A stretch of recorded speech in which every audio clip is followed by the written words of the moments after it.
Oh, hi! How's it going, guys? Oh, hi, Mark. Hello.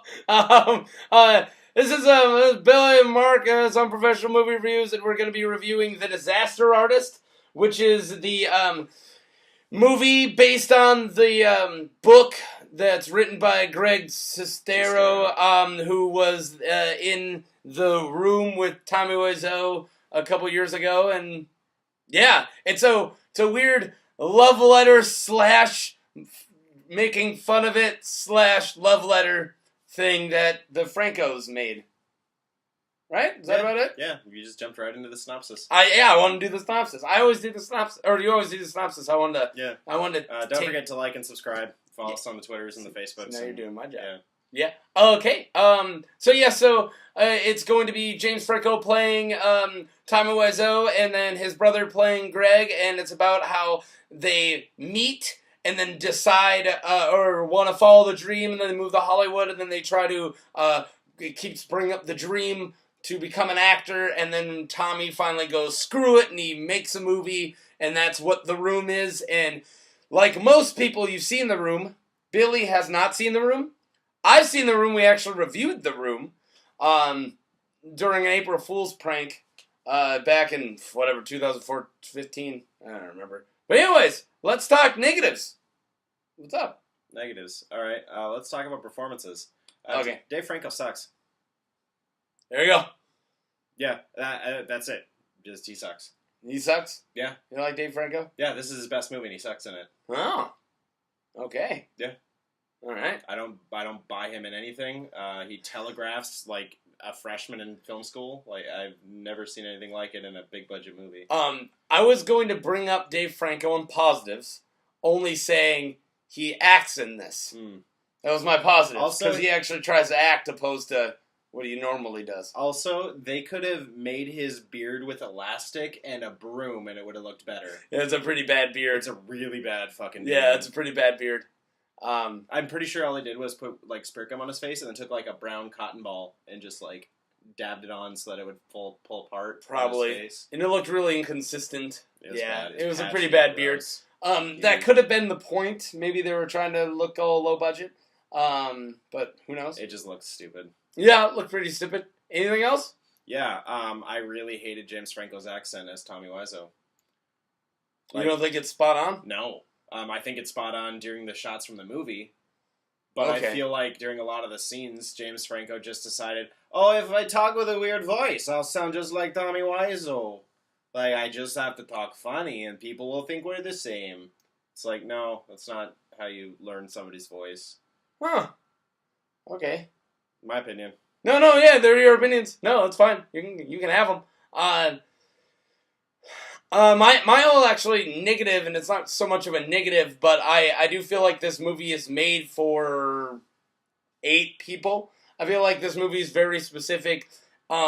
So when it comes to The Room itself, it's a huge cult following, and this movie neither is commenting on the fact that there's a cult following, or is it making fun of the movie. It's not really asking any questions or trying to solve or trying to put a bow on anything. It's really kind of being part of the cult following, which is weird, which makes it kind of a love letter, but at the same time it's parodying it, which is just so weird.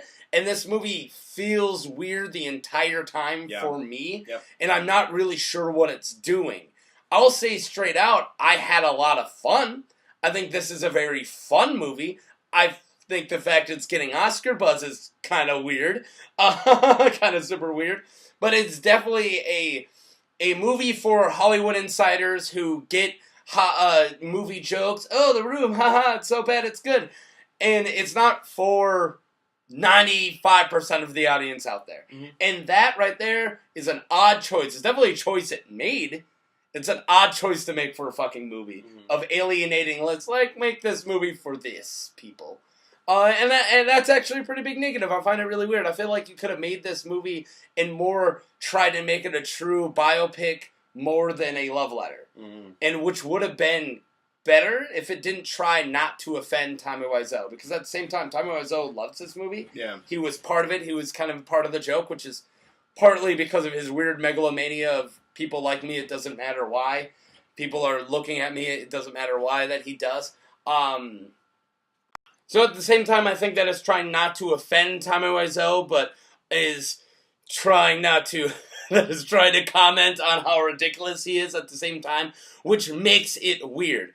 It's like, not a backhanded compliment or a backhanded insult, it's a mixture of both at the exact same time. And anyways, so the movie feels weird the entire time. The tone's a little odd because you're not really sure what it's trying to do. Also, the reason the tone is odd is because of the weird time jumps that the actors don't seem to be aware of. Yeah. Yeah, that's true. Yeah, that was the weirdest part. Like, with these weird random time jumps where it's like 3 months later, 6 months later, 3 years later, 2 months later, a month later, 8 months later, a year later. Also, there's a lot of weird inconsistencies of things they're doing and references they're making where it, like, takes place, like, when a scene takes place in 1999 and somebody brings up, like, IMDb, and I'm like, that was 2001. Still, I don't think that was a thing. I was on IMDb in 2001. 2001? I was reading IMDb in 2001. I wasn't. Yeah. Maybe I'm just off. I thought that was more. It wasn't nearly as big as it is today. Okay. Like, not even close. Now that conversation makes a lot of sense. A lot more sense. But in 2001, I was like, I'd buy it. Okay. All right. I'm not entirely sold, but I'd buy it. There was another one, but I don't know. I don't really got a lot more negatives. If you got any. Yeah, I just was talking about the time jumps. Also, the ages of the actors, like, as things were progressing, I'm still not entirely sure, because we were looking at people who, like, was that actually supposed to be Judd Apatow? Yeah. No, it wasn't supposed to be Judd Apatow. Okay, because I was like... No, Judd Apatow playing an asshole, playing an asshole producer. Okay. Because apparently he's really good at playing an asshole producer. I was going to say that, like, they didn't age people down to match the fact that this was 20 years ago. Yeah, there's no way that Dave Franco was pulling out 19 for the first act. Right. And at the same time, I don't think that they were trying. Just like how I don't think they were trying with the beard, it really feels like this movie was made with the same I don't give a fuck attitude that The Room was accidentally made with.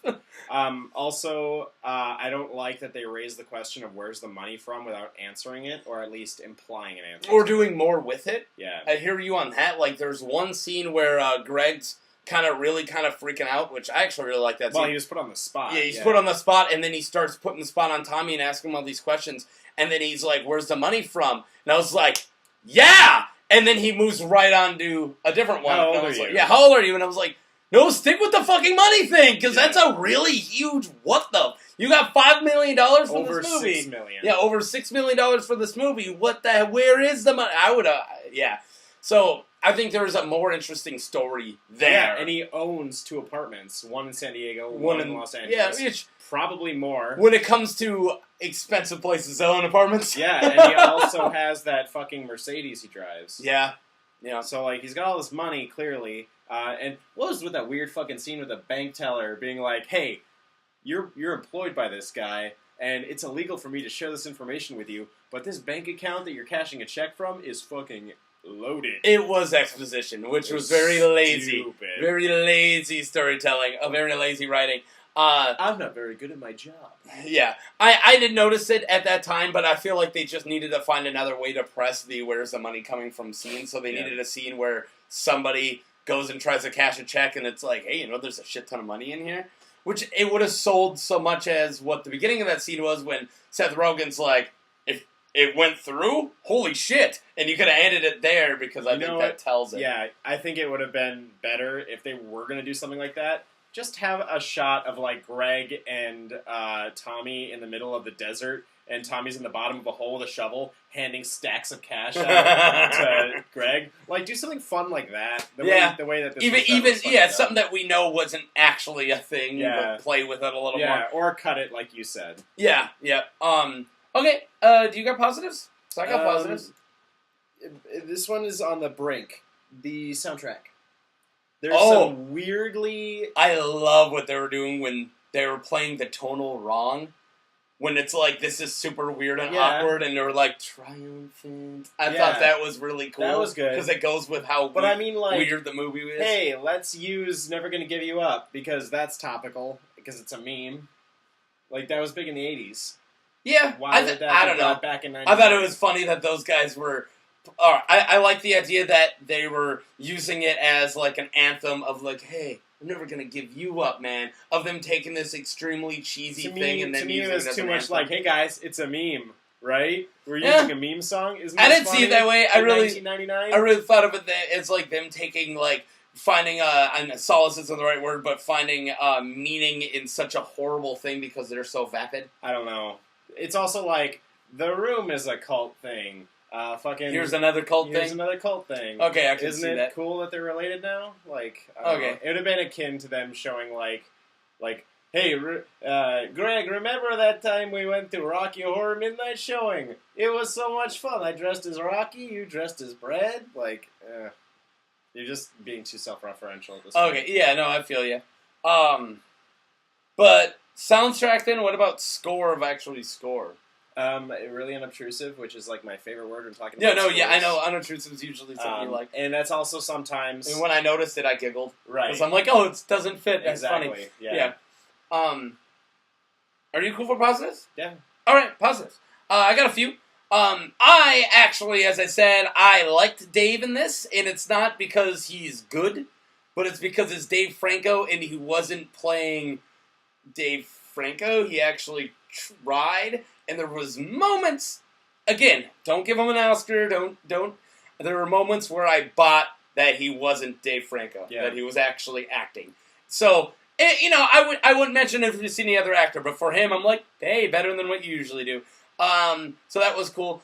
I loved the cast in general of how they like the cameos. Yeah, the cameos. Yeah. I like how they called up everybody of like, hey, you owe James Franco a favor, right? And they like bring in half the cast of the League, and they bring in like almost like Josh Hutcherson or whatever, Hutcherson as the random kid who is part of the room. The 30-year-old kid. Yeah, the 30-year-old kid who wants to watch him bang.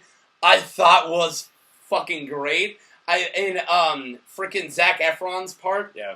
And believe it or not, I actually really liked Zac Efron in that part. Yeah. Because I didn't know it was him until you get a close-up. I was like, who's the weird guy they got playing the gangster? And then right when you get up, I was like, they got Efron playing the gangster? That's funny. A lot of the casting is... And that's another thing, is this movie, I think, isn't supposed to be taking itself seriously, and even with the casting, they didn't care that James looked like him half the time, or didn't care that, any of them actually looked like any of the people they're playing. It was so tongue-in-cheek.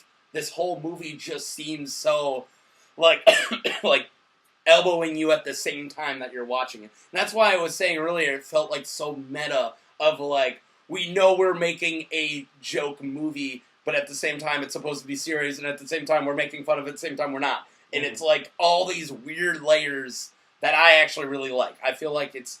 I'm not going to put it on the pedestal. A lot of people are. The movie did a good job of towing that line.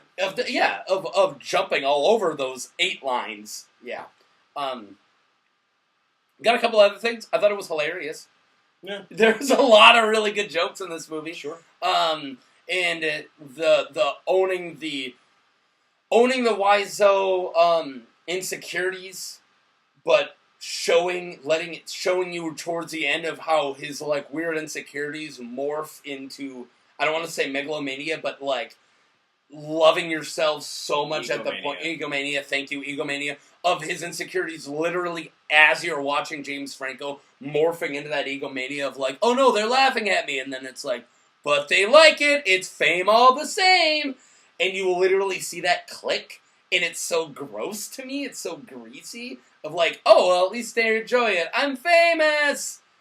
And I love that. I felt like it was a hard thing for them to grab, and I didn't think they were going to try, and they did. Yeah. In my opinion, I think it was successful in that. I always hate it when people who set out to become a big star actually do it. Yeah, but at the same time, Wiseau wasn't a big star. He thinks he is. Well... Just, as an artist, it really sucks seeing people succeed when they get into something for the wrong reasons. Yeah, and saying that, let's just do this for the dream of being famous. Yeah. They never once say, hey, I want to express, or like, I want to create meaningful art. Yeah, none of that. It's, I want to be known. Don't you want to be known? Yeah. Like, and that's, again, going with the egomania, and then you even want to look at Greg as kind of a victim of Tommy. But in real life, as it reminds you at the end, they're still working together. Right. That this is a quote-unquote normal person who sees how Tommy is, but still likes what he gets anyways. Sure. And at the same time, he wrote the book, The Disaster Artist, to kind of mock his friend, but still work with him. So he's just as much as an egomaniac. Yeah, and they're making another movie together. Of course they are. Yeah. Oh, and by the way, I know how fucking pretentious that sounded. I'm not fucking judging other people's We're way not of living artists their lives. either. So- But, like, that's just a me thing, and, like, fucking disagree with me. It's fine. I don't care. Yeah, I'm sure anyone's going to agree that if you're getting into something just for the fame is a little, Well, at least a lot also, on the vapid side. Also, you can't feed yourself on creating meaningful art either. Yeah, So, yeah. like, who the fuck am I? Yeah, Billy. Yeah. I put it up there. Anything else? I do want to stress on the humor again. I do find this really funny. I think it was really great, and I can't wait to actually rewatch it. I think it was successful as a comedy. Yeah. I don't think it's successful as an Oscar movie. No. But I think this is successful as a comedy. Yeah. Anything else you've got to add? I'll give it my rating. Cool. Let's do I it. gave this movie 6 out of 10 magic water bottles. Nice. Magic water 6 bottle? out of 10 magic water bottles. Because it gets the scene, finally? Yeah. Finally handles the scene? I did not. I'm actually doing 7 out of 10 dreams. I'm dreaming. I was going to just straight up draw him, like, laying on a bush, or a hill, but I didn't. All right, thanks. I'll try to remember to add the Room review that me and back when Billy was Taylor, back when I didn't have a beard and I was skinnier and younger, and just all around a worse person, actually. I'll put that review of the Room down here. It was a April Fool's joke. You got anything to say? Squirf, Clamdo, and Quibble. Nice. Oh, also Glyph. Glyph? Yeah, you can't forget Glyph. Can I add 2 words? Sure. Butt cheeks. Can I add another word? Yeah. Boobs. Yeah. It felt good. Oh, jeez, dude, that hurt like a butt cheek on a stick. All right, bye.